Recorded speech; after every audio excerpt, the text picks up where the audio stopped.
to order. If everyone will please stand, we're going to have a moment of silent prayer by Mayor Hartman, followed by the Pledge of Allegiance.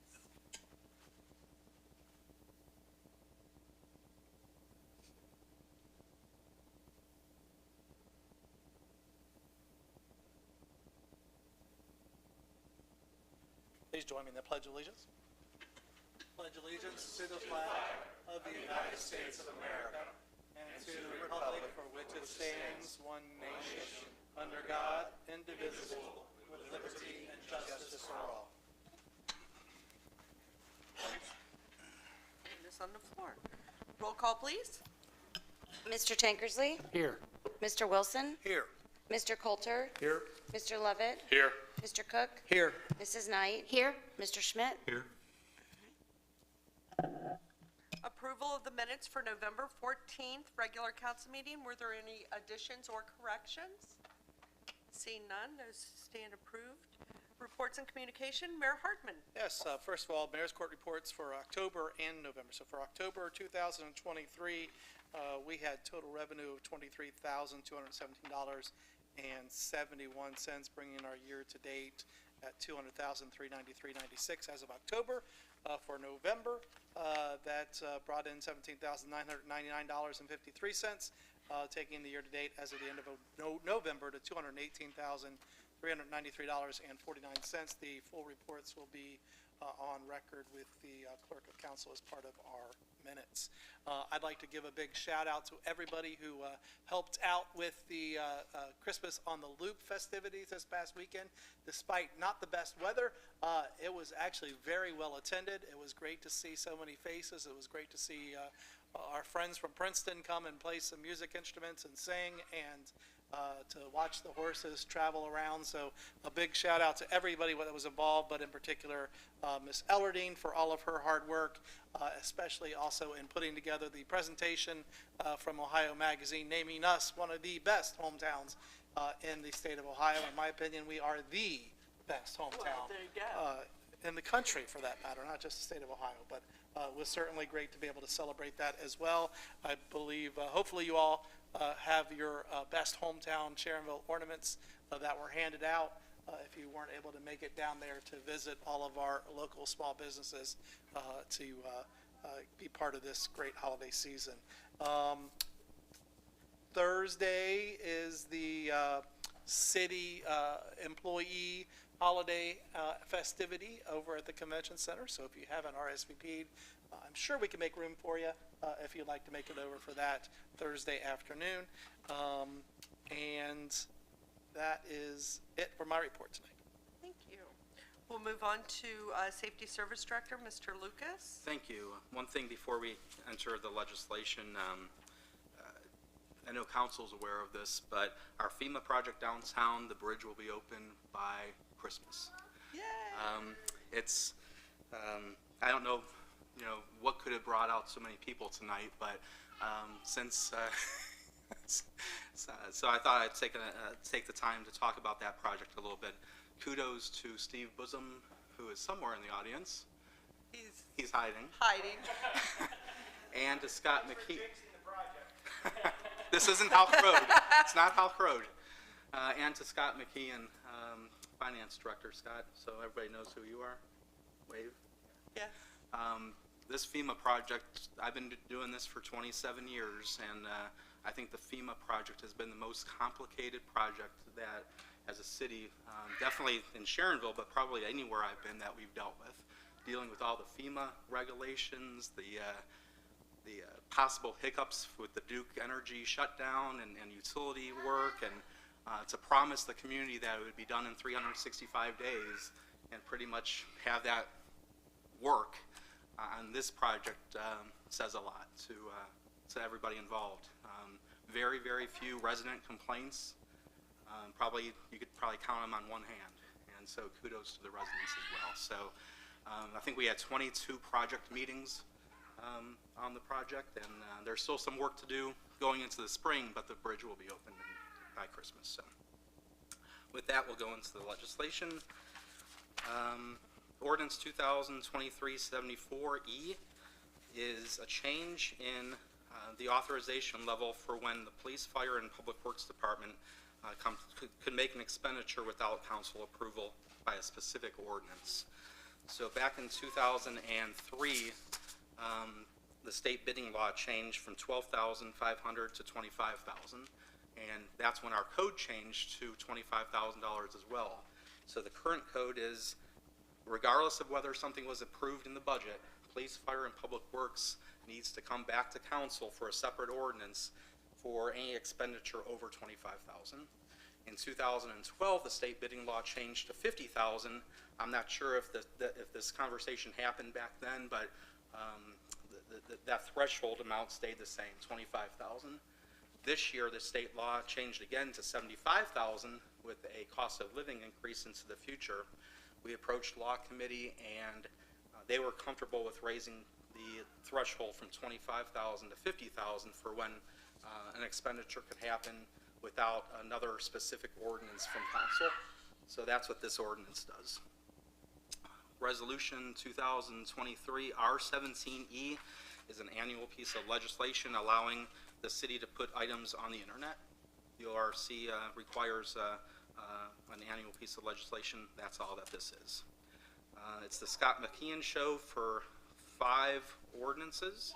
Ordinances 2023-77E with Rachel's help, 23-78E, 2079E, 80E, and 84E. Good evening. We will dig right in. First of all, the salary ordinance. Finance and HR collaborated a lot on this. Luke, Rachel, Gene, and myself put quite a bit of work, especially Luke and Rachel. A handful of things happened in this. Really best summed up in the cover memo itself.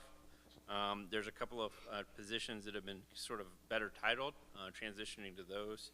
In Convention Center, maintenance technician transitioning over to director of operations. The creation of accounts payable specialist here in the city. A couple of new positions across the city being added to the ordinance. A new security supervisor at the Convention Center as the expansion set to open. A new dispatch clerk dispatch clerk and the police. That is actually the one reason why there is a request for late delivery for ordinance 2023-77E. In the attachment, it called out an admin clerk secretary and kind of communicating that more through with the department. It is that position is scratched, and the request is to actually increase the number of dispatch clerks by 1. So that will be up from 6 to 7. The biggest thing that's most evident in the new ordinance is just the appearance. There's a new format with series numbers for departments, pay grades, and classification types. There are new stated rates for each step. It's similar to what we do with a lot of collective bargaining scenarios, and also to sort of match up better with future reviews of employee staffing reviews. Any questions about the salary ordinance before I move on? It's a much different looking ordinance than previous years. So. Any questions? I think they're good. Thank you. All right. The other 3 pieces of sort of the 2024 budget, we have the ordinance 78E is the annual appropriations for the 2024 budget. I emailed out there Thursday evening or Friday last week the reconciliation between the budget work session document that we had, page 1 and 2 of the budget workbook, and what this ordinance has. So there were 5 or 6 items on that reconciliation that have been added to that. There's 3 funds that's probably worth pointing out that we will be really highly likely to come back and revisit in early 2024. The 2 ARPA grants for police and for fire. Those were really good estimates based on the staffing of those positions. There's a fair chance when all the dust settles on 2023 that we won't have that much of the grant remaining, the award remaining. So we started to really notice that here in the last 2 weeks, sort of as we finalized the budget. But we also realized if we lowered it, we would just simply be guessing, and we would likely have to come back and ask for an amendment anyways, so we stuck with our original numbers. Those two numbers are highly likely to come back and have to be amended, likely to be lowered a little bit. And then the other one is the 607 Convention Center Expansion Fund. We appropriated sort of a carryover. There's some unused funds here likely that'll lapse in the 2023 appropriations, so there'll be the opportunity to reappropriate those in 2024. Ordinance 2023-79E is very boilerplate from previous years. It is the transfers and advances that were contemplated in the 24 budget. It is requesting those for approval.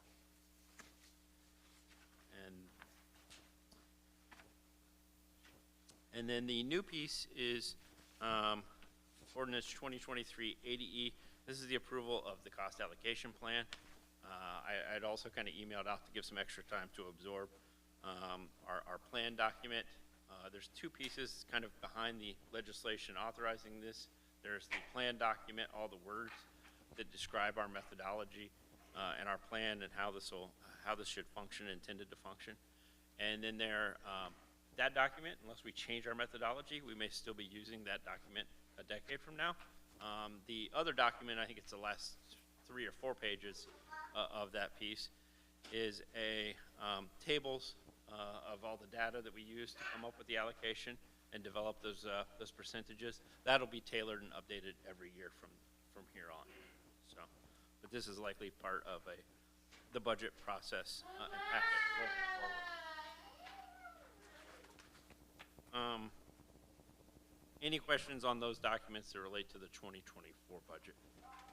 Anybody? Everybody's good?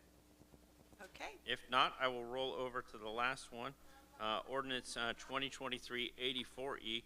This is actually where most of a lot of the time has been spent here, post-budget work session, is actually putting the 2023 budget down for the year. So there is also a request for a late delivery on this one, a very minor one. There's an additional $2,500 of general fund civil service personnel costs requested to make sure there's adequate resources for the December payroll. That's the only change on that one. The rest of it, a small reduction in the 706 Building Standards Fund, and then set-asides. A couple of set-asides from the general fund for the Facilities Improvement Fund, Separation Benefits Fund. A big one, as we've done for many years, to the 401 Capital Fund. So it's appropriating those resources. That estimate would be that we will transfer over something over $6 million a year end over to the 401 Capital Fund above our fund balance goal. So excited about what that'll be able to fund into the future. And then there is one for $1.5 million requested from the Fire Fund to the Fire Equipment Fund.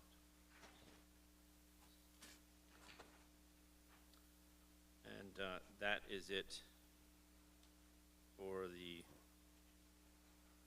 legislation. Any questions? Thank you. All right, moving on, ordinance 2023-81 is simply the annual codified ordinance change ordinance that we do every year. Ordinance 2023-83E deals with the memorandum of understanding for the fire union. Chief Sunderman is somewhere to talk about that. Chief? Or Rachel? Or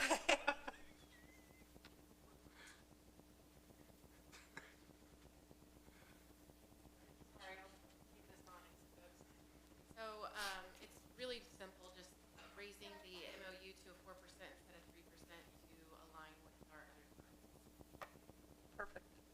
Any questions on that? Thank you. Michael Bloomer's here to talk about ordinance 2023-85E, which deals with our pool operations. You guys got a packed schedule tonight, so I'll try and keep it brief. The city's been under pool management since 2018. We made this move for a few reasons. One, we did see the retirement of our then aquatic director, Linda Reynolds. Additionally, we were able to kind of realize some savings on expenses while also partnering with a company that gave us expertise in pool management, lifeguards, equipment. So it really gave us a different level of knowledge that we hadn't had for a little while. We created an excellent member experience paired with safety and fun. And lastly, our revenues associated with the Aquatic Center as a result of this started to really soar. It went up drastically from membership sales as well as concession sales. So since 2018, we've had a lot of success working with SwimSafe for pool management. Our current contract was set to expire at the end of this year. So we did publish a new request in October.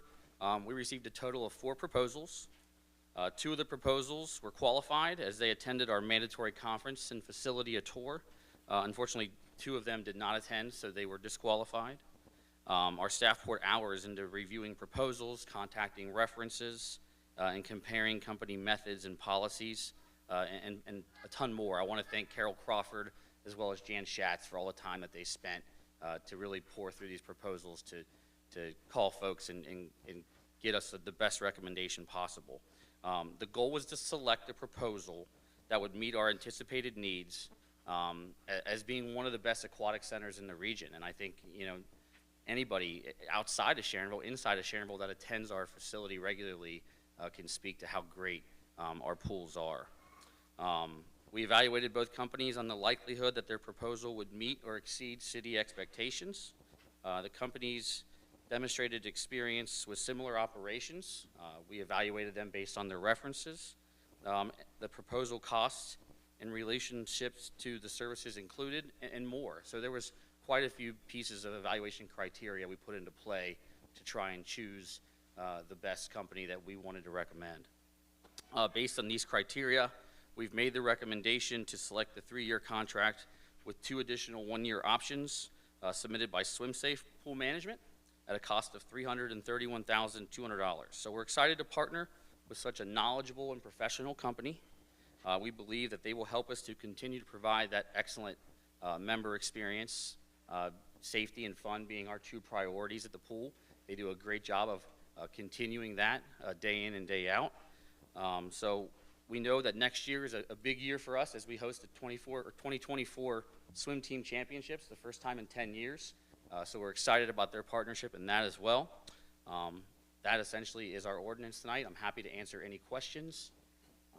And I also have SwimSafe here. I have Carl and Shane here to talk a little bit about their company. If you guys have any questions for me, I'm happy to answer them. Any questions? I think everyone's been very happy.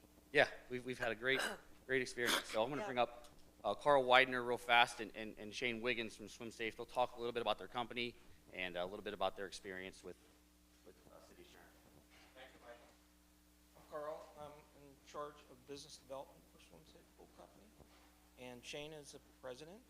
Our company was founded in 2005 and focuses on professional pool management of municipal, country clubs, and private swim clubs in the area. We currently are under contracts with approximately 14 municipalities, including Sharonville. We started working with Sharonville, as Michael said, in 2018. Worked on the Gorman pool first and served as consultants and equipment experts, as he said, with the retiring previous aquatic director to make sure that your equipment and investment, that equipment's probably worth well over $1 million. And so we were focused on safeguarding that and making sure that the pool ran efficiently. And then, as Michael said, in 2019, we began professionally managing the main aquatic center, and then through the time that Gorman operated until it was closed down. So we really appreciate the long relationship we've had with Sharonville. We especially appreciate the ability to work with Michael. He's been a great partner of ours, and our communication and collaboration is an example we set out to other partnerships that we hope to have as good as we do with Sharonville. We're happy to answer any questions about who we are or what we are or how we do it. But again, thank you for letting us address you this evening. Thank you. Does anyone have questions or comments? No? Good. Thank you very much. Okay, Steve Busham's here tonight to talk about ordinance 2023-86E dealing with engineering services. Worth a shot. Good evening. Ordinance 2023-86E, as Jim alluded to, is in regards to engineering services for the city of Sharonville. We put out an RFQ, request for qualifications, this year in October, and had 5 engineering firms respond to that RFQ with desires to be our city, to provide city and civil engineering services to the city. Through that process, we were made aware of some changes in some federal, no, not necessarily changes in federal guidelines, but changes in how things were being enforced. And we're, rather than naming a specific engineering firm as our city engineer, through this ordinance, we would like to enter into contract with what is called a short list of engineers. So up to 3 engineering firms that we are under contract with for engineering services overall. It would allow us to better handle the grant through design process for particularly some of our bigger federal projects. As part of that, and as part of the salary ordinance as well, to have a city engineer, the proposal is to have my title be, I'm guessing I can go through this, but change my title from Public Works Director to Public Works Director and City Engineer to take on some of those city engineering role, more the managerial portion of the contracts for the city engineer, as required by the Ohio Revised Code. So this particular ordinance would allow us to enter into contract with a few firms, again, through the qualifications-based selection, through the RFQ. We're proposing to select actually 3 firms, I believe, for engineering services for the city for 2024. But we would not have a contracted firm named as city engineer. Any questions? And basically what Steve's saying is we've heard that guidance is coming down from ODOT soon, that federally funded projects will be similar to how we treated the FEMA project downtown. Stantec did the conceptual design for that and the grant application and was not allowed to do the design work. And that's what our understanding is. What's coming down from ODOT is people who do the conceptual and grant application will no longer be able to do the design work on federally funded. So think OKI, right, federally funded funds. Right. We would still be allowed to, based on our qualifications-based selection, these firms that we're under contract with, we will be allowed to award the design fee, which may be in excess of what the state allows direct award because they are qualification-based selection. Any questions on this? Thank you. Oh, Mr. Wilson. Yes. What 3 firms have you chosen? We would like to go forward with Choice 1 Engineering, the Kleinger's Group for city engineering services, and then TEC Engineering for city traffic engineering services. Great. Any other questions? Anybody else? Thank you. Thank you. Okay, David's here to talk about ordinance 2023-87E, which concerns one of the, perhaps the most prominent building downtown. David?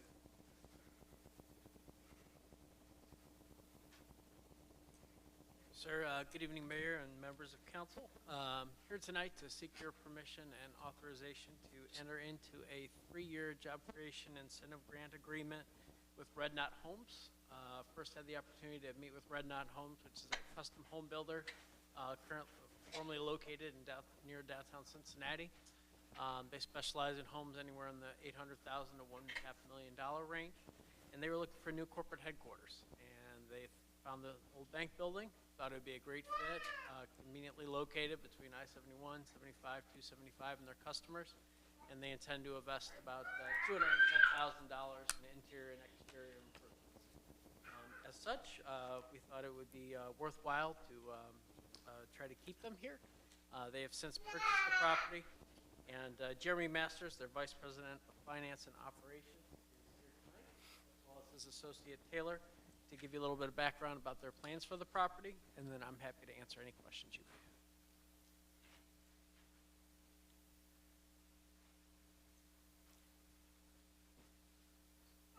All right, thanks for your time. Thanks for having me. Congratulations on your award. think the same thing the evaluators were looking at there is what we saw coming into that city or into the downtown area in that loop. We were looking at a lot of buildings, and we saw that bank building location, kind of that prominent location as you're driving in. Really, really liked it. So we'd like to, has a lot of potential, both inside and out. We'd like to make that showpiece for Red Knot Homes and the city of Sharonville as you're coming into the area. So we've got an in-house designer that's a graduate of the DAP program in Cincinnati, and lots of knowledge on the construction front. And yeah, goal is to make it kind of a showpiece for the city and for us. So, yeah. Any questions? Does anyone have questions on this? No? I don't have any Mayor. questions, but I don't know if you guys have any like renderings or something you've done on what you think the building's gonna look like when it's done, or if you're planning on doing any, because we would love to be able to get that out to the community, because that's one of those things of what's going on with this place that they would love to see. So we are super excited about having you in. Yeah, we'll have renderings. We will have renderings, so we can certainly get to you. And we're working on the plans on the interior now, so. But yeah, we Great. can certainly get those to you. Very exciting. Welcome. Thank you. Anybody else have questions or comments? Okay, thank you. Casey's going to address the last ordinance, which deals with the new marijuana law that's everybody's talking about in the media. I think Jim asked me to talk about this because I don't get a vote, so that's good. Ohio marijuana law is a good example of the idea that all the law is a prediction. Right now, this area of the law is somewhat unpredictable. It's kind of like the Wild West because there's a lot going on in the state legislature, a lot of potential changes that could or could not be signed into law by the governor. So the prediction for now is what I'm going to tell you, but it could change. The first thing I want to note is that nothing Sharonville Council legally can do would prohibit the possession within the amount specified in the Ohio Revised Code from prohibiting that. In other words, there's not a patchwork of laws across municipalities in Hamilton County or Ohio for that matter that says you can possess some marijuana here, but as soon as you cross over into Evendale, you're not allowed to possess it, that kind of thing.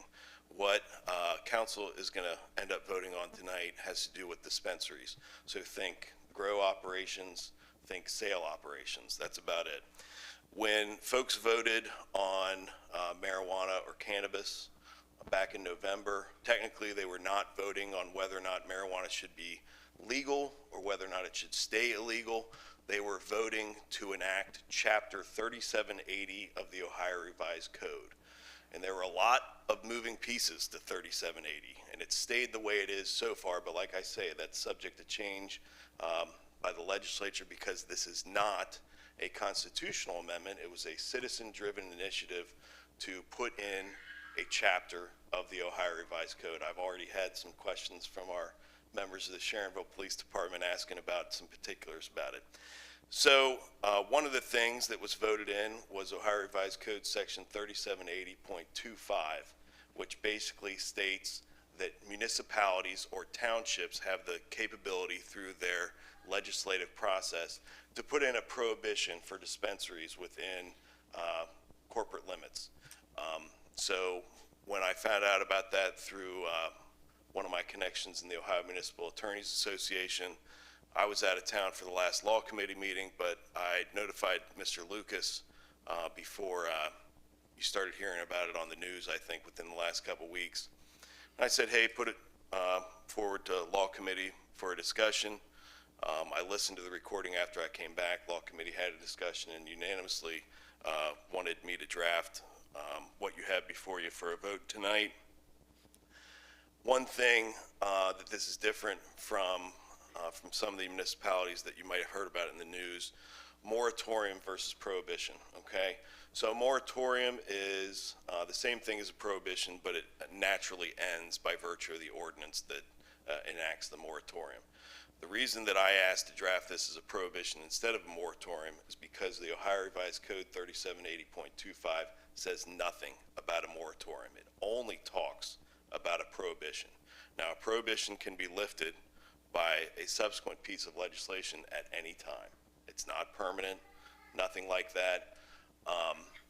But like I say, I was more comfortable drafting it in the language of a prohibition because the Ohio Revised Code says nothing about a moratorium. So I'm happy to take questions too. I don't know if anybody's here to talk about that tonight. Go ahead, come on up. Could you come up to the Come podium? up to the mic and tell us who you are. Sorry. It's like, if you want. If we're gonna let you ask questions, now you gotta tell me who you are. You mentioned dispensaries, but what about cultivators? Would that be included in that? With the exception of home grow, yes. So in other words, commercial cultivators would be prohibited, but this has nothing to do with the home grow provisions that were enacted in 3780. So there's been a lot of discussion, and I think the House has a version and the Senate has a version, and they're trying to change the number of plants that are currently associated with each household. I don't know where that's going to shake out, but this has nothing to do with home grow number of household plants. Okay, and just as a reiteration, we have hundreds, I would say, manufacturers in the city, and I'm sure each of those HR departments within their companies are scrambling to define and write and communicate the position of their companies in relationship to these two things. And I would think it would behoove the city to support that kind of endeavor, and I'm wholeheartedly in support of that banning that you got put together. Well, I don't know if this is what you're getting at, but let me go one step further and say not only, would the city support that, but the Ohio Revised Code in its current form supports that. In other words, the Ohio Revised Code, what people voted in under Chapter 3780, already has a provision that states that employers, in so many words, are still allowed to prohibit use of marijuana by their employees. So they can still have drug-free workplaces, test for marijuana, and if they have a positive test by one of their employees, that is grounds for termination. But my point is that the city supporting that kind of an endeavor is well received by, I'm sure, the manufacturers. Understood. And I will just further add to that, we've already looked at this as a city of Sharonville. We are not changing our drug-free workplace, so Yeah. our employees, so by way of serving as an example to the other Good. businesses in our city or otherwise, you can't smoke marijuana and be under the influence of marijuana and be employed by the city of Sharonville. Thank you. Thanks. The last thing on the agenda is a voice vote, a simple fund number change from 421 to 402. That was in your packet. Two other things, since I may not have the opportunity to say much more tonight, given the crowd. We're not gonna let you talk now. Well, We're done. It's my time on the agenda, Vicki. So- No, it's my meeting, so let's stop. All right, if that's, No, you're fine. Mike, I've truly enjoyed your time on council. Yes. What I really appreciated about your time on council was our trips down to the OKI meetings together. Absolutely. Mike served on OKI for several years, and we would often drive to and from those meetings, and those were some of the best conversations that I've had with council members, because they were personable, they were informal, and greatly appreciated those and your time on council as well. Thank you. I feel the same way. And also those meetings were, they were great for my personal growth, because, you're talking about a whole lot of money, and we get a good portion of that. So I appreciate that. Thank you very much for letting me be a part of that. And There you Vicki. go. And Vicki. Again, really appreciated your time on service, that we had a chance to work together. And what I really appreciated about you is just how hard of an advocate you are for residents. And regardless of whether the city could or could not help a certain situation, you were always a resident advocate and would always look for a compromise position. And many times, something that we weren't thinking of, either city staff or the resident, and to come up with a resolution and to help the residents. So that's what I'll always remember about you. And Thank you. that's it for me. All right, I get to have fun now. We're going to do a voice vote for your 2024 council calendar, which I will not be a part of. Sucks to be y'all on Tuesdays now. You can look for me at the bar. So, is there a motion to accept the calendar, meeting dates and all the fun stuff on this pretty colorful paper? So moved by Mr. Tankersley, second by Mr. Lovett. Are there any questions or discussions? See none. All those in favor say yes. Yes. Those opposed say no. And that passes. We had 2 unfilled positions on your council committees. And as of tonight at 6 p.m., with your permission, I'm going to add 2 names. ICRC is going to remain Paul Schmidt and Dave Cook, and something that we may not all know is Mr. Schmidt actually serves as the treasurer for ICRC. So thank you for doing that also. And then, as the president pro tem, so when Paul is not available, Glenn Lovett has stepped up and said he would run the council meetings. Now, no, listen, I emailed this. I'm actually going to email it to Terry, too. Here's cheat sheet. Right here, it lives in this drawer. And so you have a cheat sheet. So you guys you'll be just fine. So I'm going to add Glenn Lovett's name to the president pro tem. And with those changes, are you guys in agreement with the council committees? If so, is there a motion to pass those? So moved by Mrs. Knight, second by Mr. Cook. Any discussion on that? Seeing none. All those in favor, yes? Yes. Those opposed, no. And this now became your circuit and your motion, Mr. Coulter. So, you will need, yeah, you will need that. Well, no, I don't even gonna use that for discussion in executive session. But you're gonna need the gavel coming in line. And this is after the meeting. You and I. Vicki, you've been a great mentor ever since you've introduced me to City Council and brought me on board. Great guidance, and you truly have the city's best interest in heart, and that includes all of the staff, police, firefighters. You truly care about everybody here. So I will truly miss you, and I've got your number, so whenever I have questions, I will call you, and we can go out and celebrate and have a I'll drink. probably be drinking with your wife. Well, there we go. That'll work too. Thank you. Yes, exactly. Okay, so that is done. Mrs. Buhite. Aw, thanks. Can I interrupt you there, Ms. Buhite? Absolutely. I think there's a couple of things that, since this is probably a good time to share it. So I'm going to pass these down here. Told him he could run this meeting. I'm just, the clerk of council has given me the floor as Is part that of what her, it is? as part of her report here. So, Madam President, if you wouldn't mind, the first thing I would ask, if you would please ask for a vote on late delivery of Resolution 2023 R18E, please. Okay, is there a motion to accept late delivery of, let me see what it is. It's so fast. Resolution 2023 R18E. So moved by Mr. Coulter, second by Mr. Tankersley. All those in favor, yes? Yes. Those opposed, no. And that stands. There you go. And if it behooves council, I'd like to go ahead and present, or if we could take that to vote at this time. Before we do that, I just want to move to amend the bottom to replace Charles Lippert with Paul Coulter and replace Mark Pietmeyer with Charles Lippert. That would be a very good idea. We will make sure that happens before we Thank you, send sir. these out. Somebody had a bad template when they sent that to me. For that matter, so if it's all right, I'd like to go ahead and read this. Go ahead.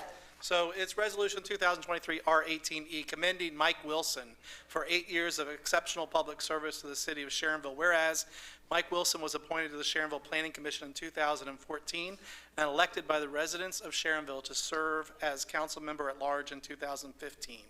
Whereas Mike Wilson has been a fixture of the Sharonville community for 3 decades, serving as a principal, teacher, and coach for the Princeton City School District, a member of the Princeton Sharonville Kiwanis Club, a founding director of the Princeton Education Foundation, and coach for 10 seasons in the Sharonville Youth Organization. Whereas Mike and his wife Lori have been married for over 33 years, and they have raised 2 children in Sharonville. Whereas Mike has served diligently as a member of the city's Law, Honored Citizens, Community Development, and Community Services Committees, and provided representation as a board member or alternate to the Ohio, Kentucky, Indiana Regional Council of Governments.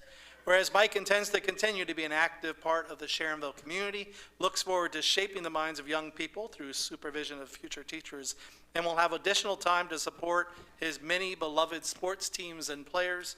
Now, therefore, be it hereby resolved by the Council of the City of Sharonville that on the occasion of his retirement from city elected office and by virtue of his years of outstanding service and dedication to the community, the Sharonville City Council hereby publicly extends their sincere gratitude and appreciation to Mike Wilson for his decades of service to the welfare of the City of Sharonville and its residents.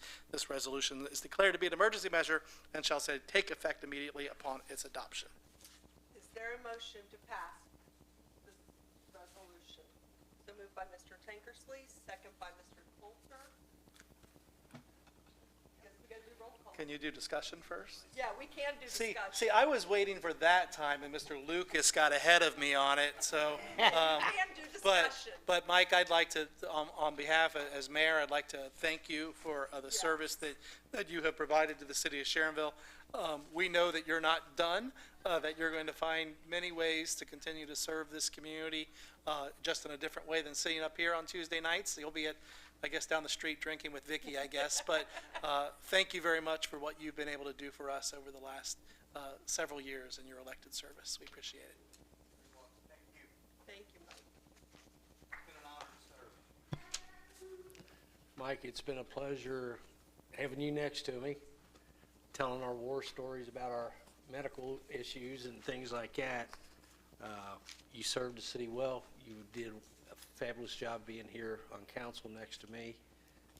You're going to be missed, but you'll always be in my heart. You'll need to get someone new to adjust your seat for you. That's okay. That's okay.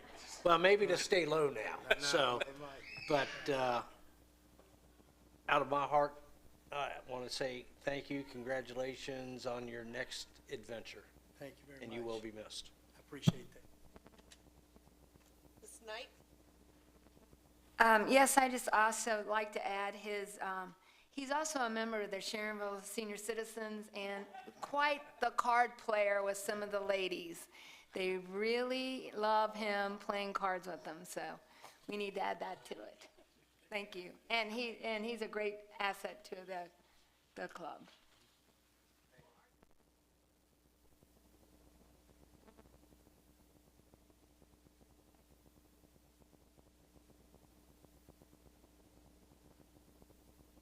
I do want to thank Mike for his service, and Mike lives right across the street from me, outstanding neighbor, outstanding family across the street, will be missed. And I think the one thing I can always take away from Mike is really caring, and his personality is such that he never met a stranger.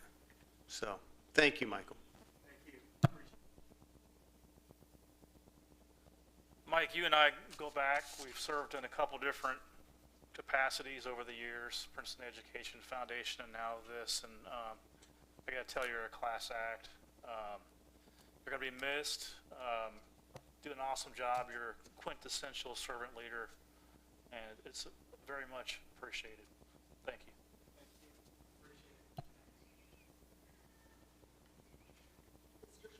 Just again to thank you, Mike, and Mike and I spent a lot of time together when he was a teacher, the principal, and I was a homebound teacher for Princeton High School, so we did a lot of work together. Always a pleasure. Enjoyed all our Princeton days. Thank you, Mike. And I'd also like to thank you for your years of service. We've gone way back, probably over the last 18 or plus years with my children at Princeton, having you as as a teacher, as a principal, and then with your service on the Board of Zoning Appeals and sitting in on those meetings as I chaired those. So it's been a great pleasure, and you know, you rock that fedora. You do wear that hat well. The only guy that I know that can pull that off. Thank you.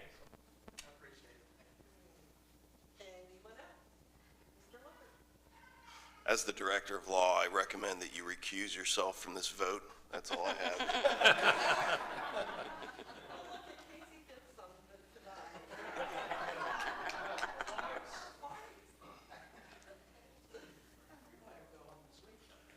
Anyone else? I will open it up to the audience if anybody would like to speak. We're all good? Up, the other Mr. Schmidt. Jim Schmidt, 12215 Pickwick Place, up near where Mr. Wilson and Mr. Cook live. I was going to save this till later, but I want to, as a resident, I want to thank President of Council Vicki Hoppy and Councilman Mike Wilson for their service to this city and to the community. I know with Mike as far as at Princeton and so forth, but I just want to thank both of you for your services. Thank you. Thank you. All right. Now can we do roll call? Okay. All right. Roll call. First and only reading of Resolution 2023 R18E, commending Mike Wilson for 8 years of exceptional public service to the city of Sharonville. Roll call. Okay. Mr. Tankersley? Yes. Mr. Wilson? Under the advisement of legal counsel, for the first time in 8 years, I will recuse myself from a vote. Okay. Mr. Coulter? Yes. Mr. Lovett? Yes. Mr. Cook? Yes. Mrs. Knight? Yes. And Mr. Schmidt? Yes. Resolution 2023 R18E has been approved.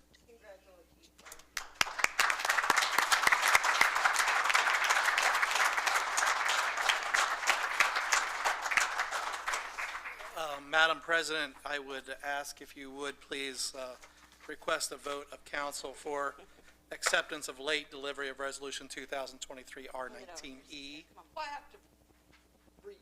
I can't remember it. Is there a motion to pass Resolution 2000? Late delivery Oh, on two. yeah, I'm sorry. It's I'm okay. going to forget the late delivery part. That's all right. Is there a motion for late delivery of Resolution 2023 R19E? So moved by Mr. Coulter, second by Mr. Wilson. All those in favor, yes? Yes. Those opposed, no, and it does carry. We'll take late delivery. Does that mean fixed?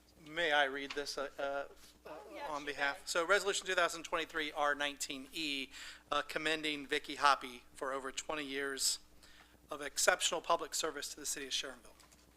See, you're contagious, by the way. Just so you know. I'm contagious?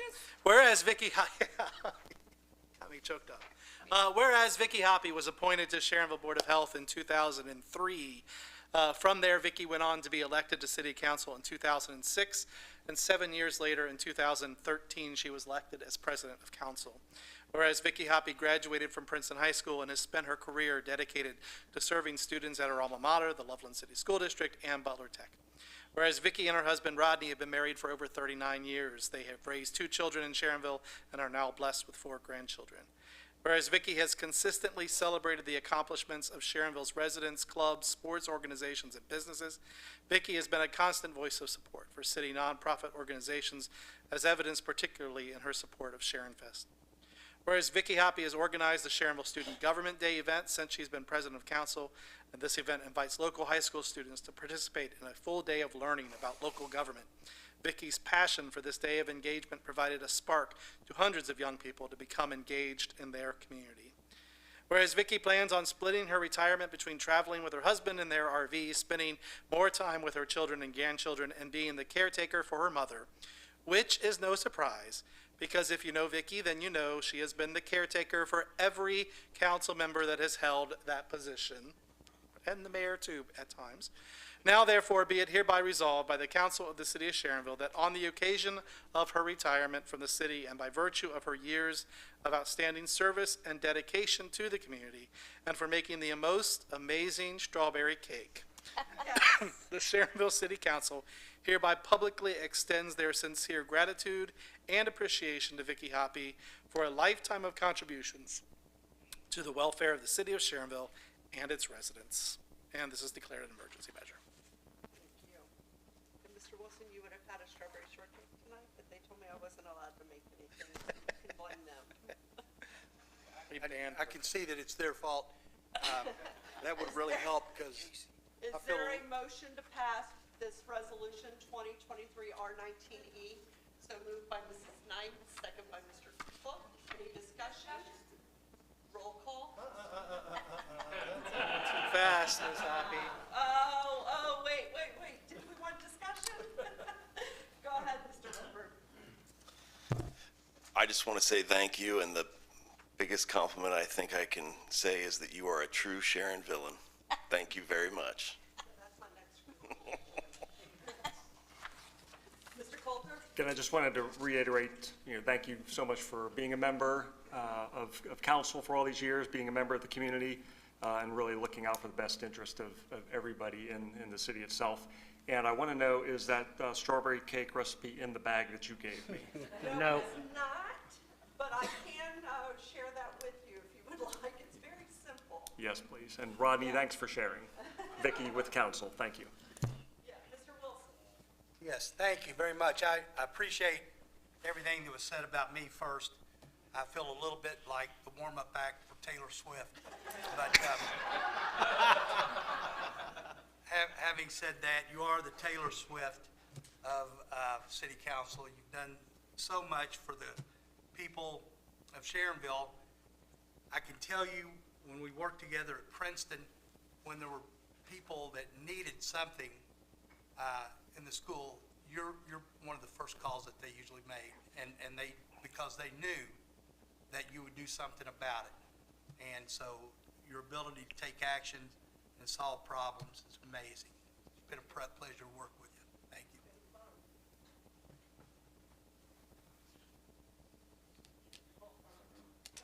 Mr. Cunningham? For your sake, I was hoping we'd do this later, because we have to get you through this meeting, right? Yes. So, I do want to say a couple things, though. If Vicki got me in this, okay, so, You're welcome. we walked streets together, Rodney shoveled ice, and I gotta say that, if I've ever done anything bad that's made anybody anger out there, it's her fault.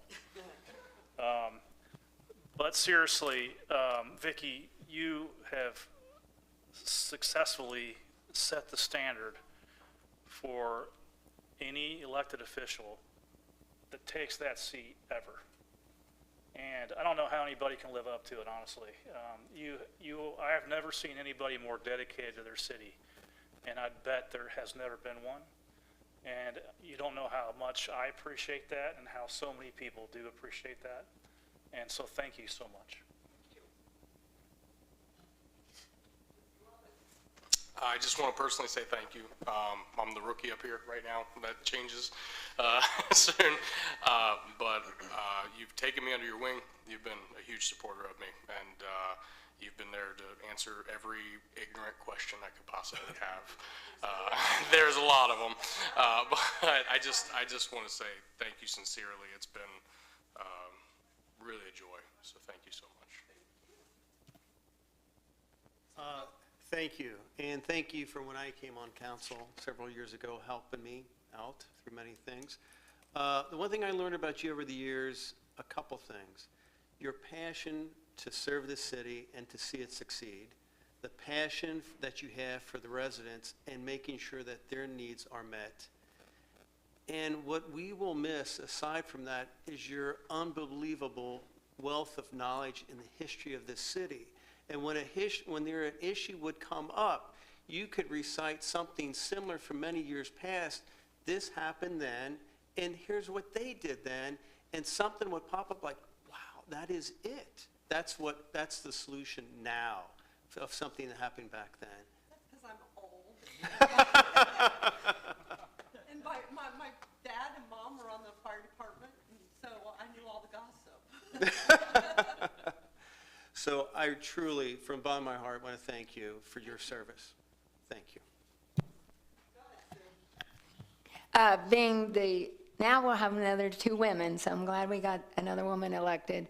But again, thank you so much. You helped me understand. I'm just a preschool teacher, so I really didn't know a lot about law, and you really directed me the right direction, and I really appreciate it. I can't say enough. But there's one question. Is it okay if I join you and Ann? Yeah. All right, just checking, thanks. Thank you so much.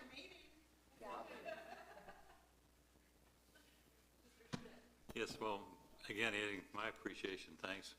Vicki, the outstanding quality that I always remember for you, in addition to your dedication, your very high energy level, is always your kindness.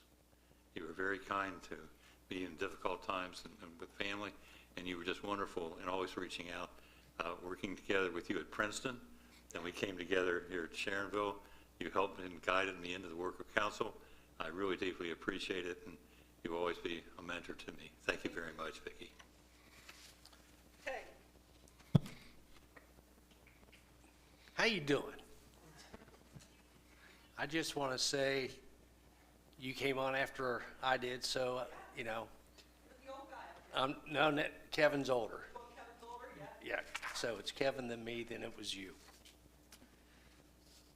The dedication that you've shown with your years of service here and before has been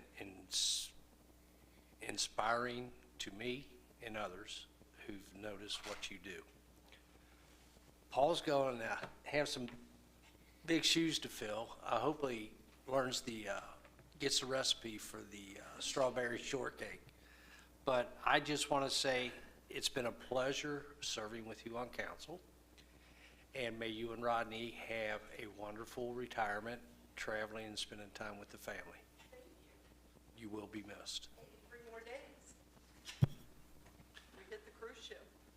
I want you to look out there. Yes.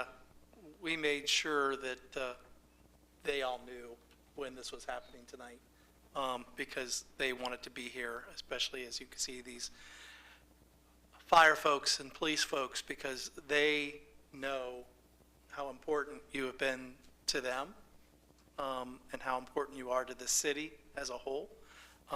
That says a lot, more than I can say, more than a piece of paper that this group, hopefully, is all going to vote to approve tonight, says. I've said it before, I'll say it again, you are my right hand, and have been, and you are have been a great person that I always know I can turn to temper some of my tendencies sometimes, and be able to give me the advice that I need to do this job in the best way that I can do it. And you make me better, and I appreciate that. And you certainly make this city better. You make the team of people that work for this city better. And you will be sorely missed around here by myself, and I know many others. So thank you.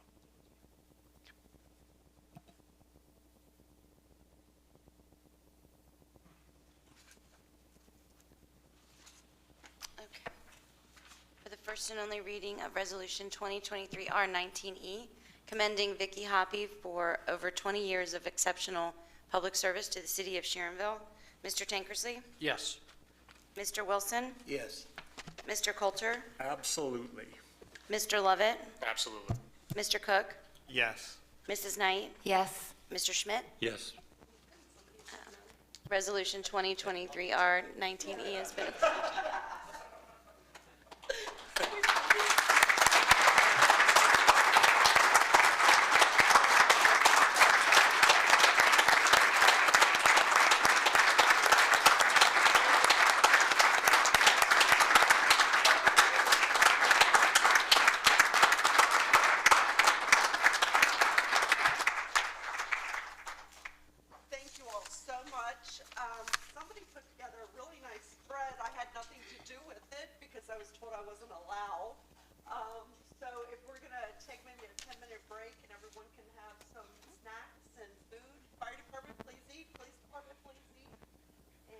we'll be back in about 10, 15 minutes, and we'll go through our legislation. Get pictures. Yeah.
all the kind words and all the hugs and everything, the well wishes. We're going to move on. We got a lot of ordinances to go through, and they just totally wrecked my shortest meeting ever, was 5 minutes, and they really just blew that to pieces. So we're going for the longest, that's right. Clerk of Council, did you have any more? No? Okay. Auditor, Mr. Cunningham. I don't have a report other than to say Merry Christmas and Happy New Year to everybody. Perfect, thank you. Treasurer, Mr. Irie. No report? Perfect. Mr. Lippert, our No. law director. No official report, No but I official do want to say, I was reminding Mr. Wilson that he and I started on council together with Miss Knight and Mr. Duda, and I will say that I will miss you and Mr. Wilson very much, but I look forward to working with Ms. Sharpshear and Mr. Cox. And I did remind them, whoever's over on that side, because they seem to have health issues, you want to do some sage. Just go ahead and burn that sage right on over there. Get healthy, ladies and gentlemen. So, opportunity now for residents that wish to be heard. Come on up, Mike. Now for the anticlimactic. I tell you.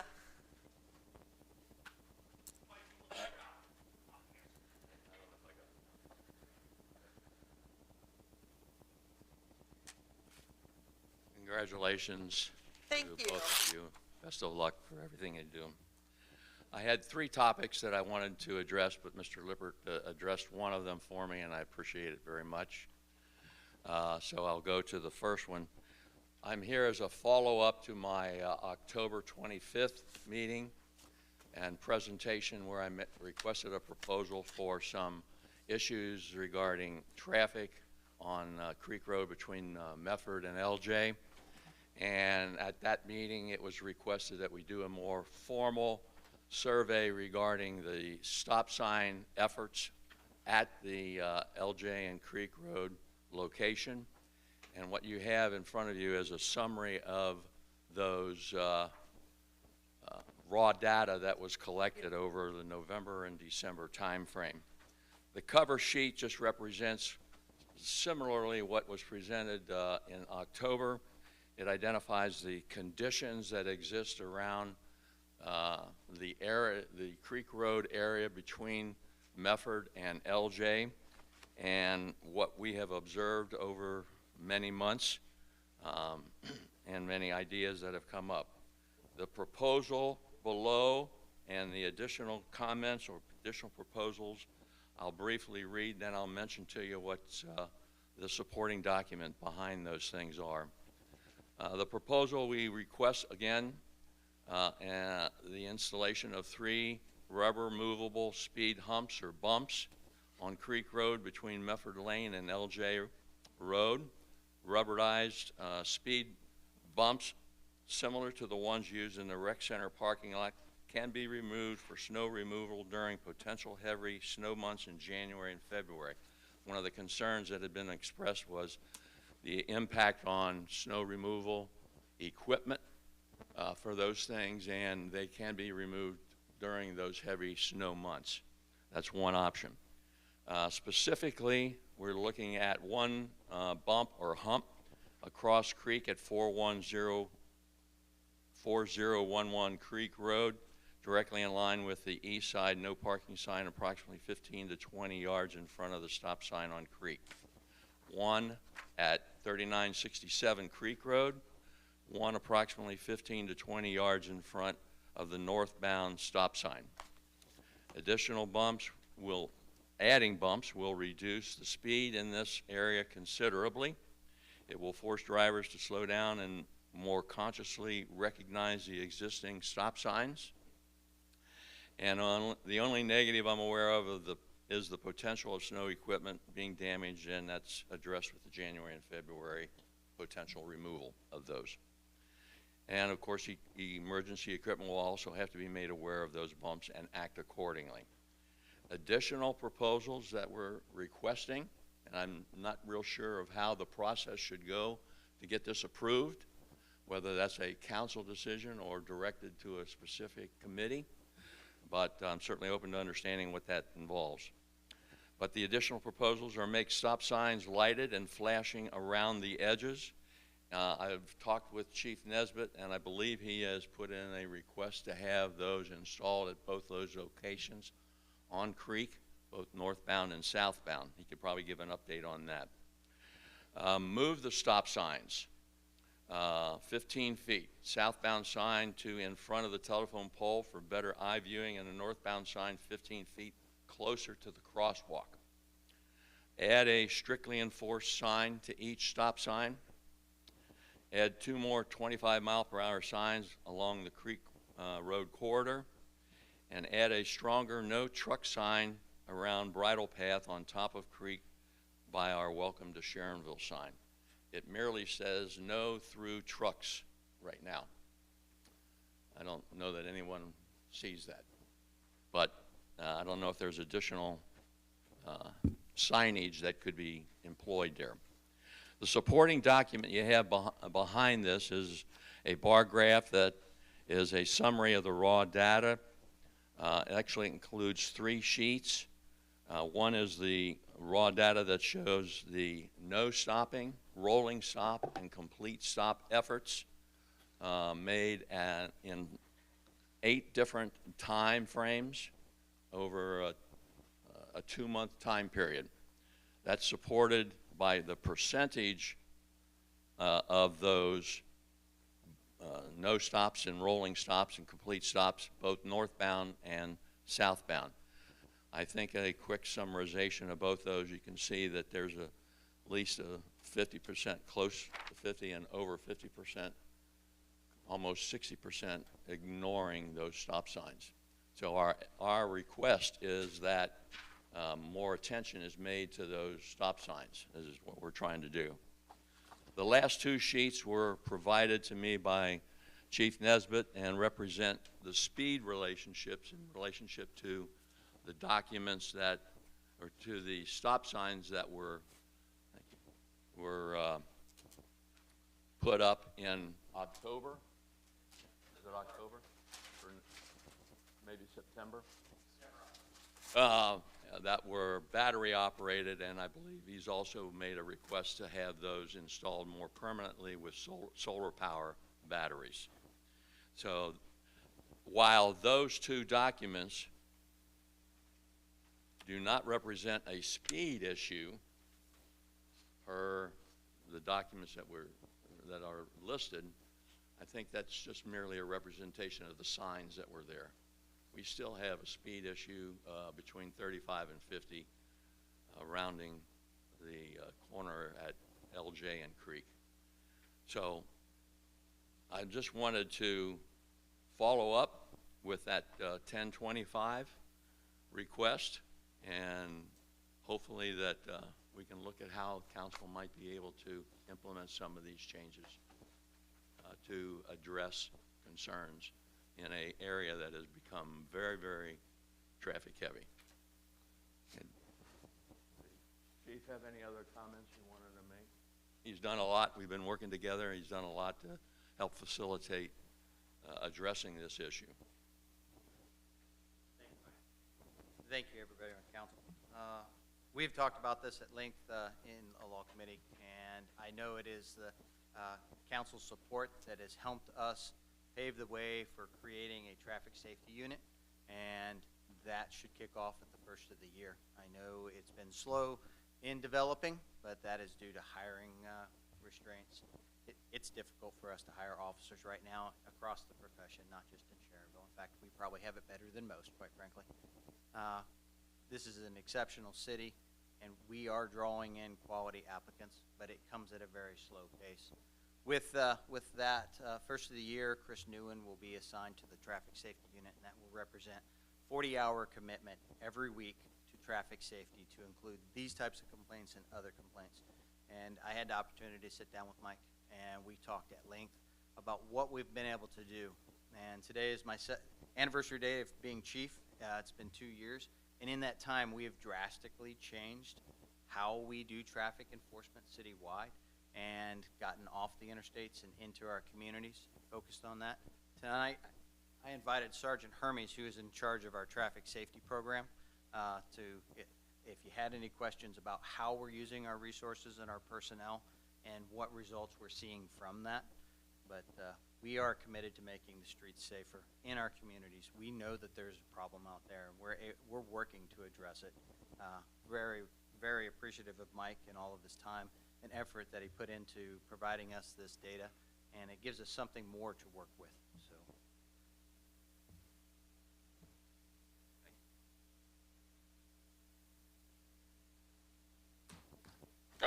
Number one, I appreciate you putting this much time and effort and energy. I mean, this is quite the large amount of data, and it's much appreciated, so thank you. If I may, Chief, I actually have a couple questions for you on this, if you'd be all right for a second. Question number one, with the amount of traffic issues we have within the city, obviously this is one very small microcosm of the city, one intersection. Two-part question. If we do it here, are you going to believe that we have to do it everywhere in the city? Number one. Number two, let's say we put 2, 3, 4 of these speed bumps in there, right? Now I'm taking out of account of snowplow trucks, like I'm aware that's a whole other issue. But do we think that's going to alleviate things down by the rec center if we put speed bumps in there? You know, you see what I'm saying? So won't people just kind of go over them and pick speed back up? Well, do you believe these speed bumps will alleviate the scenario down the street, or is it just in that isolated quadrant of Creek Road? Was that question for me? It was kind of for both you guys, but frankly, yeah. I would address, I think definitely it would address the stop sign issue at our corner. I don't think it would have an impact down by the rec center in any way. I would address a request from any neighborhood as an individual request for speed bumps. I don't know and I don't know that there are many in the city that would warrant additional speed bumps. But I think they should be addressed on an individual basis. I think it will have an impact on the stop sign and the speed at that particular location.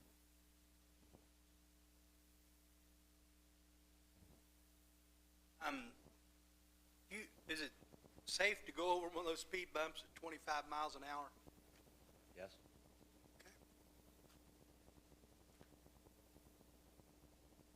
Yeah, I just want to follow up on something Chief Nesbitt touched on. In my capacity as a prosecutor downtown Hamilton County, I work with every jurisdiction within Hamilton County, and Sharonville, as far as professionalism and work ethic, is by far in the upper echelon. Number two, when he said something about his 2-year anniversary, that's also my anniversary as law director. When I started and the chief started, we met and talked about what kind of mayor's court we wanted to be. And we didn't want to be the kind of mayor's court that was just worried about collecting fines from people. We wanted to be the kind of mayor's court that actually cared about safety. And I think Madam Clerk can attest to this, that based on the number of trials we do, we don't just give away the farm. We care about doing the right thing. So, thank you, Chief.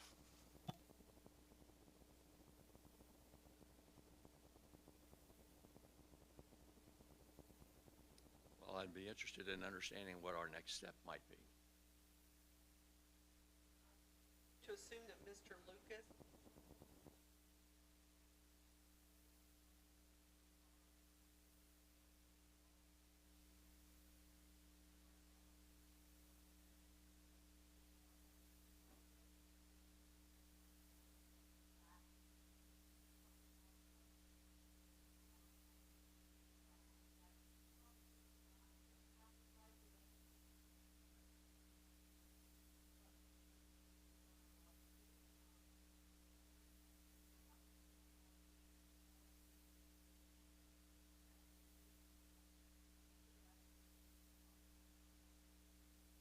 Is that here?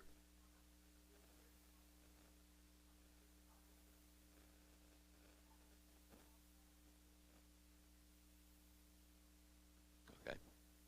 Yeah.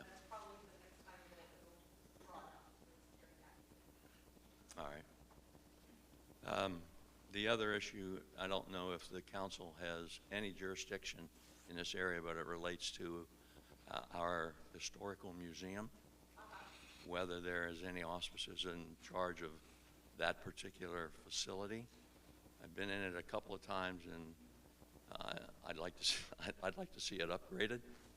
I think it's kind of cluttered, and I didn't know whether this council had any impact on that at all, or who. Kind of upkeep the building on the outside of it, but Darren up and his committee upkeep the inside.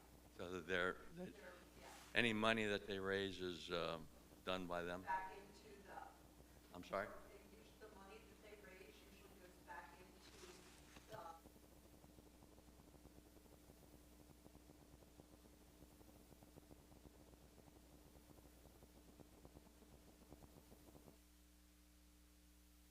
And that money is only generated from participants in the society?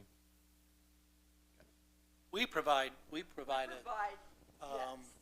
an amount yearly to assist them, and basically they use it for the salaries of their folks that work there, which I would hope part of what they're doing is maintaining the facility and keeping things that are inside there orderly so people can enjoy looking at them and Well, I'd perusing encourage them. all to go look at that. So, I'm sorry? I'd encourage everybody to go in, Yeah. try and follow the flow of the building and information that's provided.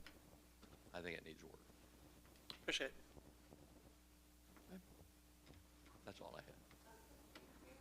Okay.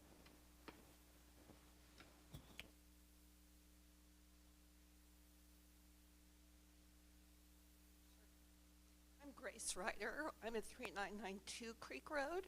I'm just a few houses down from Mike, and good evening. Congratulations on your retirement. I just wanted to very briefly offer some anecdotal information. This is kind of my emotional appeal about the traffic volume and safety issues on Creek. I understand that it's kind of a small microcosm. Will we have to enforce the other areas, right, for speeding and safety? I just wanted to offer, I have some landscaping out by the curb. I've almost been clipped twice. Just working in my yard, people coming within 2 feet of me, extremely unnerving and very scary, and getting flipped off when I, stopped and stared at the driver who almost hit me. We have a neighborhood. We're not just a cut-through street between Blue Ash and 75, and that's kind of what Creek Road has become. Trucks and semis, large box trucks and so forth, they're avoiding Glendale Milford and coming down Creek at this point. Mike's issue, I fully support everything Mike said, and we're working to get other neighbors interested. I'm here kind of representing 3 or 4 other homeowners who feel the same way that we do. The speed issue is really kind of out of control. I can hear, just in volume, I can hear people hitting speeds of 50 and 60 miles an hour within 4 houses of rolling or ignoring the stop signs that he's talking about. So we want to be a great Sharonville neighborhood. And I'm afraid that this traffic volume and violation of the law in that area is going to kind of degrade the neighborhood.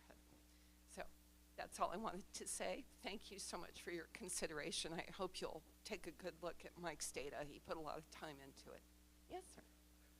Okay, mine certainly wasn't a indictment or anything of that nature. I was asking questions simply because I live at the bottom of Creek, and I live at Creek and Spinner, and I can't tell you how many times tires have come around screeching around St. Mike's because they want to miss the stoplights on Main Street. So my children are no longer allowed to play in the front yard due to it.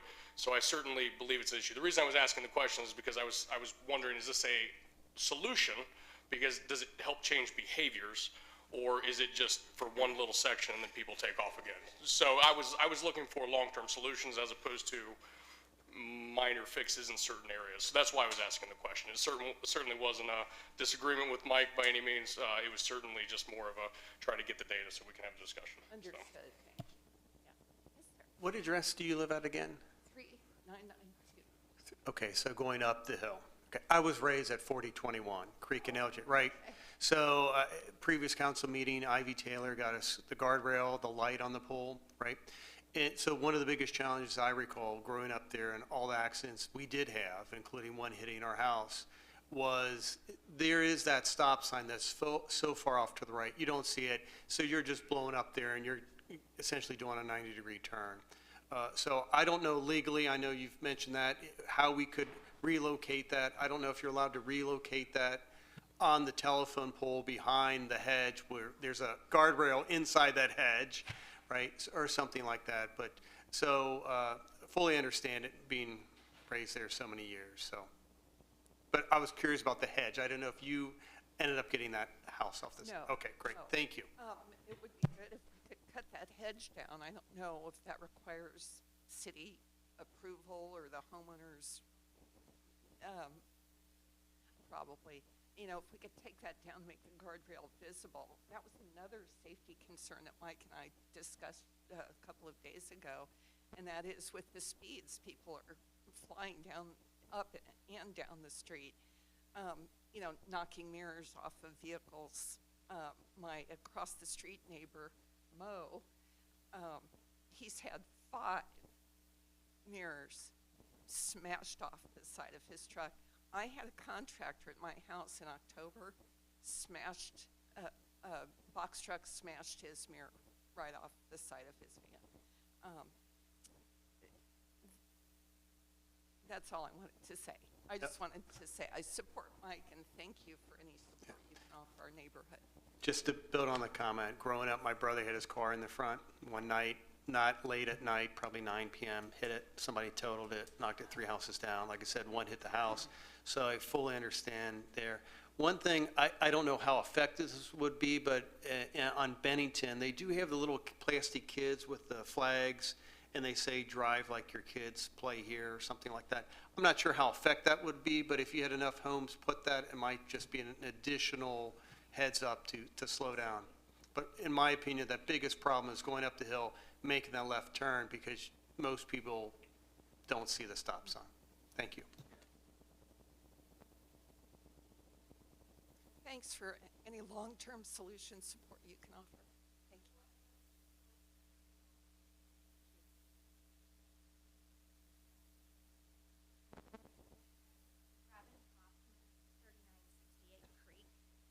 So right down the street from these guys, and I haven't lived there long, just 3 years, but just in that short period of time, it just seems like the traffic is just, it's just escalated. More traffic, faster traffic, and I can be in my bedroom at night, and it sounds like a racetrack right in front of my bedroom. So I know we've talked about all different kinds of solutions, and I appreciate that. And I was just going to ask the officer, can we just, I know you said you're short-handed, but can we up the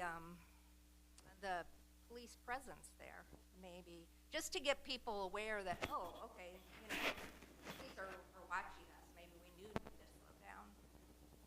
So. Vicki? Yes. Me. I can honestly say, excuse me, I can honestly say that the police department has increased their presence right there because they'll sit back on LJ. So I live up on the hilltop, and I know what you guys mean. I live on Thornview, so we get the speeders, we get the semi-trucks just like you guys do. But no, the police department has increased their patrols up in the hilltop area and at LJ and Creek, because I've seen them throughout the day whenever I go up and down Creek Road going home. So I just want to let you know that I have noticed that also. Sergeant Hermes, I'm going to put you on the spot. Can you step up to the podium and very briefly talk about the STEP program, just by way of information to tell people what's currently happening? Yes, sir. The STEP program is our selective traffic enforcement program. It's designed as a program to hit complaints that are driven from residents, businesses, and everything else. As the chief spoke, this past year we were directed to change and prioritize our directions towards residential areas. Between the first quarter and the second quarter, we had a 5 times increase of traffic contacts in residential areas, and between the second quarter and the third quarter, we almost doubled that. So on the flip side, all of our main thoroughfares and freeways have not seen the patrols. So we are responding. Now that residential is not just Creek and LJ. We receive a multitude of complaints from Macaulay and Amelia, Heritage Hill, all sorts of intersections, not just theirs. So I can't specify as to the numbers for that intersection, but all of our attention is incredibly increased to the residential areas. Thank you. That's what I was looking for. And just so you're, and I don't know if you are aware, but this council last year's budget approved 3 new positions to the police department for a traffic safety unit to deal with some of these issues that we're hearing from your community, other communities that we all have observed as residents of the city as well. The problem has been, I think as you might have heard earlier in the meeting, finding capable individuals to fill those 3 positions. It's tough to hire police officers today. So we are there as we enter into 2024. So we hope to see that additional presence in addition to what we've already done with the folks that we have in the near future to help combat some of this, because that's really what it comes down to. We can put all the lights on the stop signs we want. We can, and we probably will. We are. We can put up the signs to track people's thing. It helps for a little bit, but at the end of the day, until we start ticketing people and they realize that you come down here at 40 miles per hour, you blow through the stop sign, you're going to get ticketed. You're going to have to pay a pretty hefty fine. It ain't going to stop. I mean, that's really. I mean, it might slow down for a little bit, and then people are just going to start doing it all over again. So we realize that. We know that. We want to address the situation. We're frustrated by it as much as you are. It's just finding what are those right solutions. And right now we're hoping some increased enforcement might see some change in that. And that's why council has put the money behind the efforts to do that.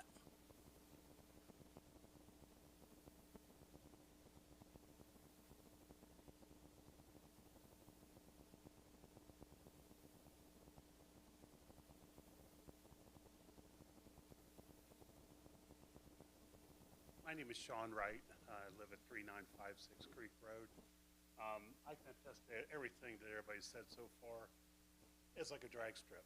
I mean, at times there's people going down through this road at, I want to say 55 or 60 at times. One of these times, someone's going to get hurt really bad, and we're going to wait too long before something is actually done. The suggestions my neighbors put through, those could actually go down towards Sharonville, because once they get through there, they're going to just keep going faster down through that part of the creek. So I just wanted to point that out. I know it's been ad nauseum, but something's got to be done. Something's got to be done. It's too crazy.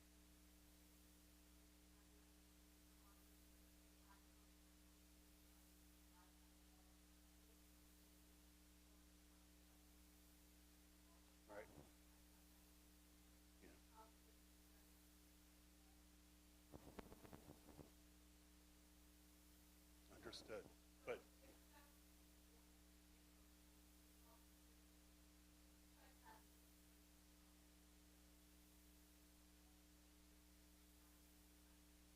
understood. But the thing is with Creek, from the time you get to the top of LJ and get down towards Sharonville, you can't go that fast on Thornby.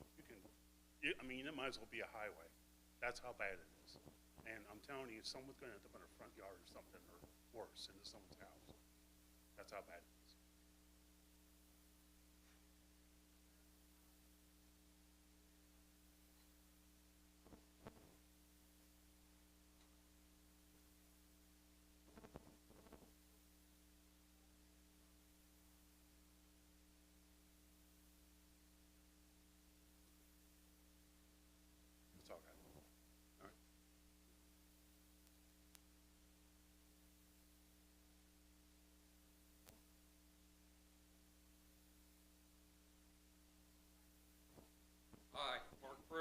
Police Department, 3639 East Kemper Road.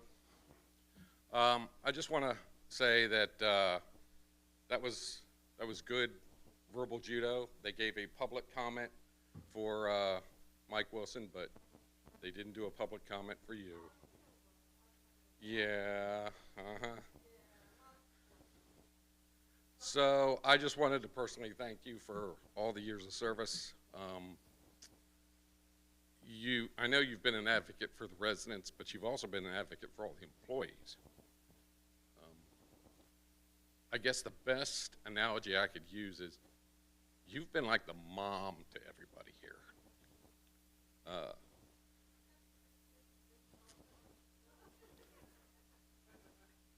I mean, you even feed us, and I can always tell when you've been around. I'll come in and I'm like, Vicky's been here.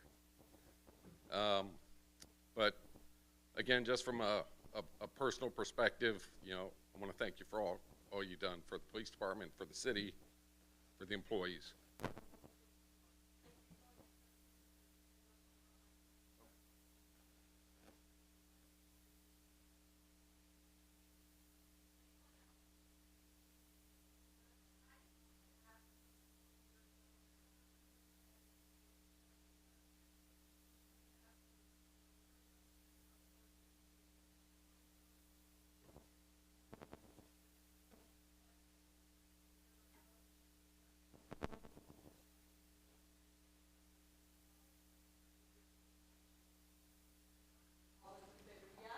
Yes.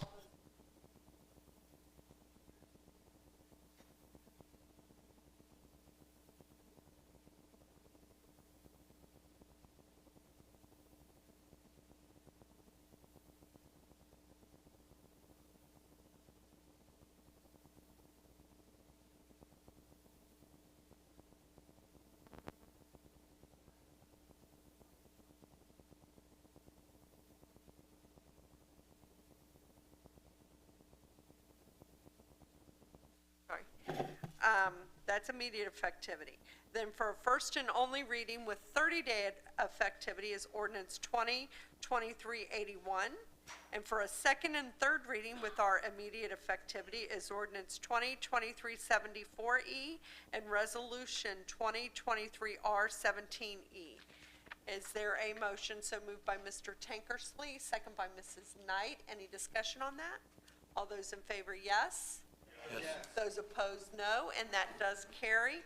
And we're going to go ahead and skip ahead so some people can get out of here this evening. Ms. Buhite, if you could read ordinance 2023-87E, I would appreciate it. Thank you.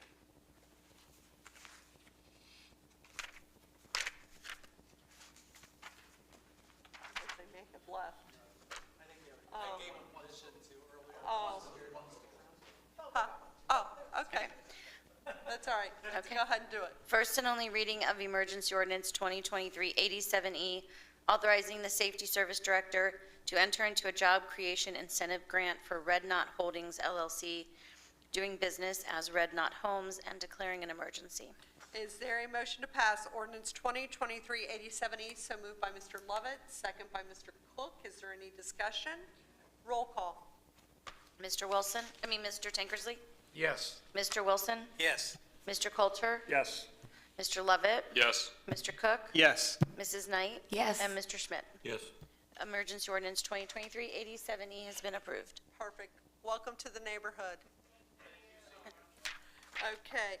Are there any council committees that need to give a report this evening? If so, Mr. Wilson? There's a meeting of the Board of Zoning Appeals tomorrow night at 6:30. There is no planning commission meeting. Okay. Mr. Lovett? First Wednesday, that would be January 3rd. Third. Thank you, January 3rd, 4 p.m. Okay. Thank you. Budget and Finance and Project Oversight, Mr. Cook? There will be no budget and finance meeting in January. We'll start back up in February. Project Oversight, we did meet tonight. We talked about the city engineer, about Mr. Bussum taking that role. We talked about the roundabouts on Field Zertle and McCauley and Conray. Those would probably take place and start construction in 2026. Target completion date for Gorman is roughly June 2024. Halk Road's essentially done, just a few items left. Rec Center looking at paving the one lot next year. FEMA project was going to be completed this year. Tetra Tech will complete the paperwork, and the belief is after that point, FEMA would contact the residents that they would no longer be required to purchase flood insurance. Talked about US 42 shared path. City will remove some trees first before the actual construction starts. We looked at downtown, we'll call it revision 1A. That probably would be in July 2025. Next major street project next year, looking at Mosteller, the highway to Crescentville. And then the Crescentville Bridge, if you haven't noticed, the S was put in upside down. ODOT's looking to correct that problem. That's quick and high level, so I haven't looked at it. thank you. Now I'm going to drive that way. Okay, thank you. Honored citizens, Mrs. Knight. I just wanted to quickly thank Anna and Bethany for the Sharonville on the Loop, and also the police officers with their Shop with a Cop. I was going to honor Wendy Waters, but I can do that next month. Oh. Okay, I'll do it. Real quick, Wendy is our EMT coordinator at our senior meeting. She takes all the blood pressures for all the seniors, and they appreciate her. Well, she had left, got everybody done, left, and the Meals on Wheels lady comes rushing in because a man was exercising, came out in the hallway and was about to pass out, and she didn't know what to do. He would not let her call 911, so I got on the phone and called Wendy. She was up at White Castles, turned around, came back, took care of the guy, convinced him 911 was what he needed, and they did come. So I just want to say Wendy's on the job all the time. We really did a great job getting her in our organization. Thank you. Thank you. Perfect. Law and Public Safety, Mr. Schmidt. Thank you. The next Law and Public Safety Committee meeting will be on January 2nd, 4 p.m., Administrative Conference Room. Thank you. And now we can move to unfinished business.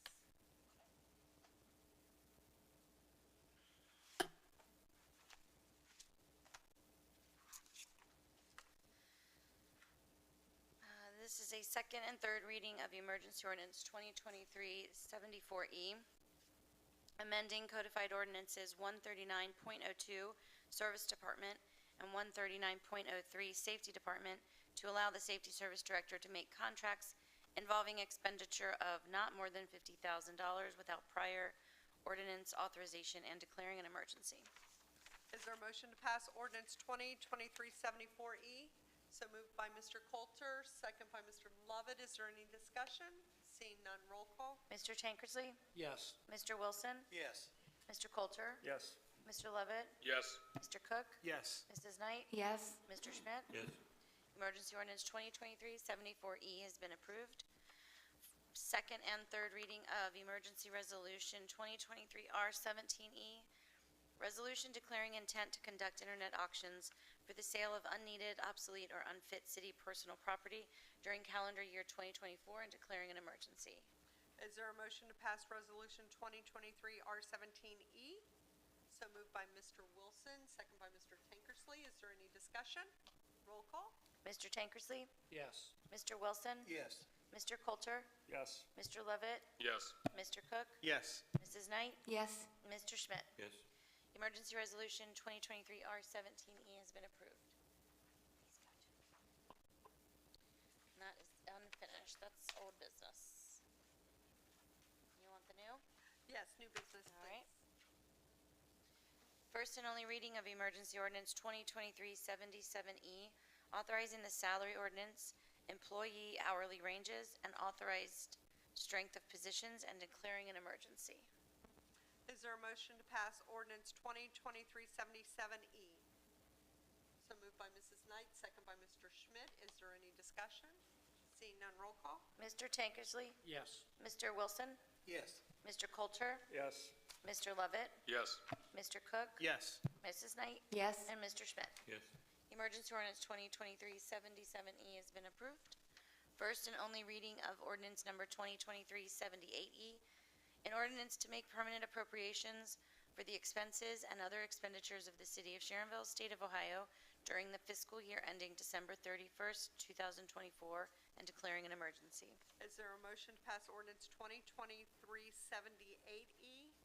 So moved by Mr. Tankersley, second by Mr. Wilson. Is there any discussion? Seeing none, roll call. Mr. Tankersley? Yes. Mr. Wilson? Yes. Mr. Coulter? Yes. Mr. Lovett? Yes. Mr. Cook? Yes. And Mr. Schmidt. Mrs. Knight? Yes. And Mr. Schmidt. Getting ahead of myself, sorry. Ordinance number 2023-78E has been approved. First and only reading of ordinance 2023-79E, transfer and advance of funds for the year 2024 and declaring an emergency. Is there a motion to pass ordinance 2023-79E? So moved by Mr. Coulter, second by Mr. Cook. Is there any discussion? Seeing none, roll call. Mr. Tankersley? Yes. Mr. Wilson? Yes. Mr. Coulter? Yes. Mr. Lovett? Yes. Mr. Cook? Yes. Mrs. Knight? Yes. And Mr. Schmidt. Yes. Ordinance 2023-79E has been approved. First and only reading of emergency ordinance 2023-80E, authorizing the City of Sharonville 2024 cost allocation plan and declaring an emergency. Is there a motion to pass ordinance 2023-80E? So moved by Mr. Wilson, second by Mr. Schmidt. Is there any discussion? Seeing none, roll call. Mr. Tankersley? Yes. Mr. Wilson? Yes. Mr. Coulter? Yes. Mr. Lovett? Yes. Mr. Cook? Yes. Mrs. Knight? Yes. And Mr. Schmidt. Yes. Emergency ordinance 2023-80E has been approved. First and only reading of ordinance 2023-81, enacting the codified ordinance changes provided by the Walter Drain Company. Is there a motion to pass ordinance 2023-81? So moved by Mr. Tankersley, second by Mr. Wilson. Is there any discussion? Seeing none, roll call. Mr. Tankersley? Yes. Mr. Wilson? Yes. Mr. Coulter? Yes. Mr. Lovett? Yes. Mr. Cook? Yes. Mrs. Knight? Yes. And Mr. Schmidt. Yes. Ordinance 2023-81E has been approved. First reading of emergency ordinance 2023-82E, authorizing the Safety Service Director to execute any necessary documents for the purchase of real property located at 11005 Reading Road, parcel number 608-0004-005600, and 3328 East Sharon Road, parcel number 608-0004-005500, amending 2024 appropriations for the 401 Capital Fund and declaring an emergency. That's just a first reading. It's a long first reading. Yeah, it was. First and only reading of emergency ordinance 2023-83E, authorizing the Safety Service Director to enter into a memorandum of understanding which the Council of Sharonville hereby approves, modifying the collective bargaining agreement with Sharonville Professional Firefighters, IAFF Local 4498, for the currently effective bargaining period to update wages outlined in Article 19.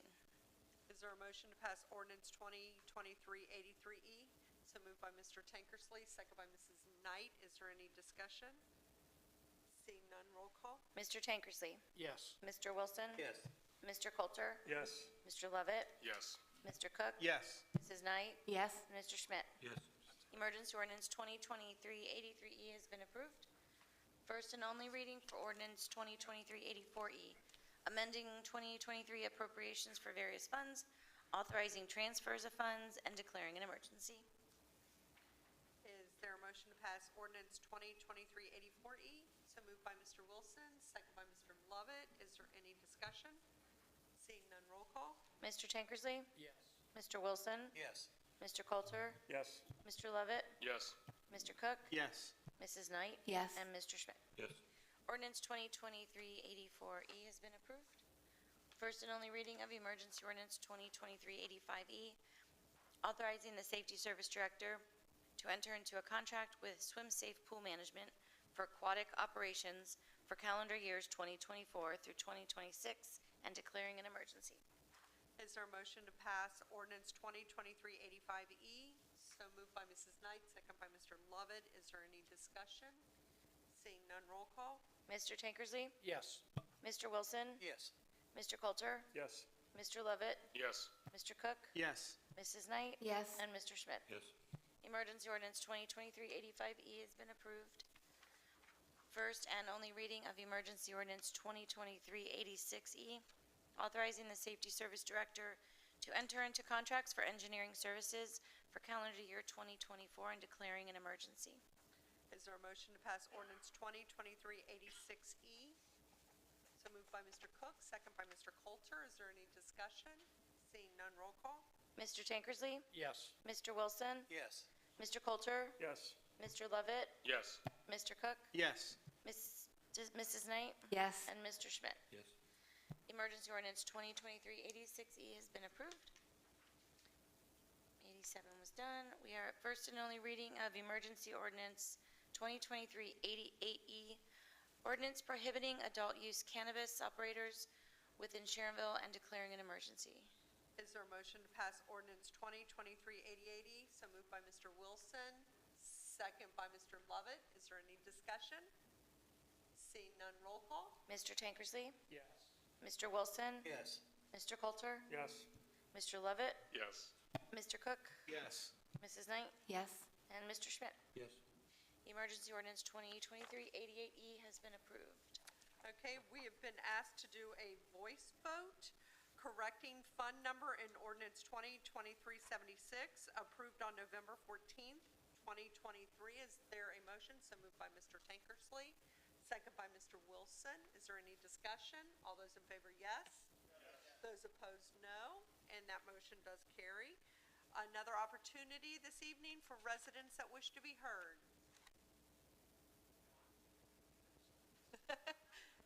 She did her grand opening. She did a great job, and it's beautiful, by the way. Thank you, Tina.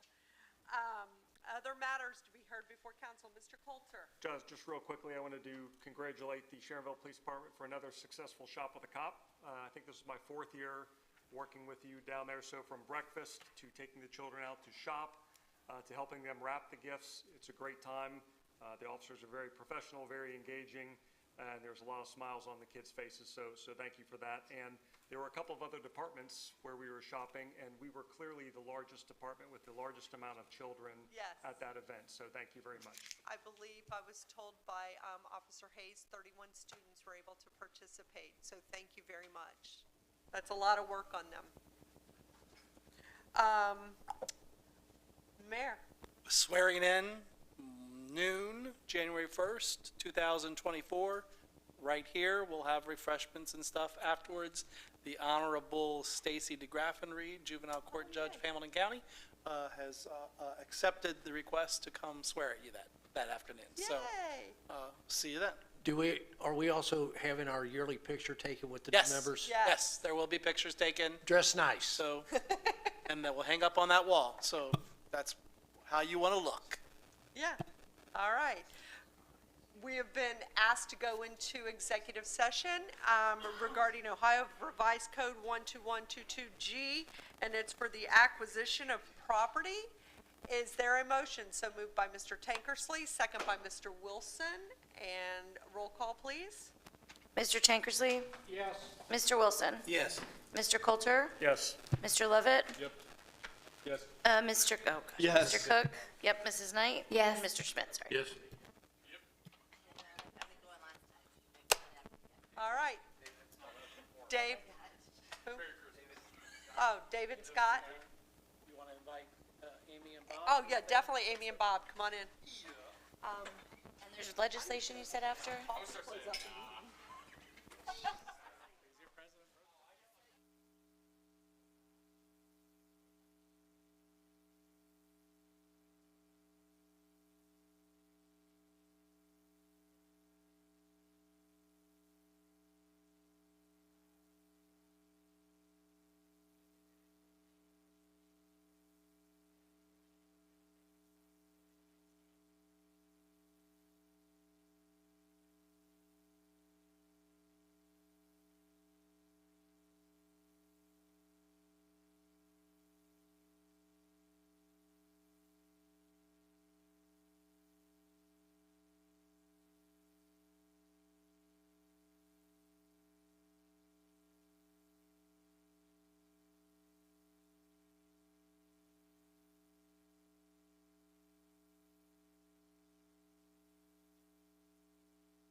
opposed, no.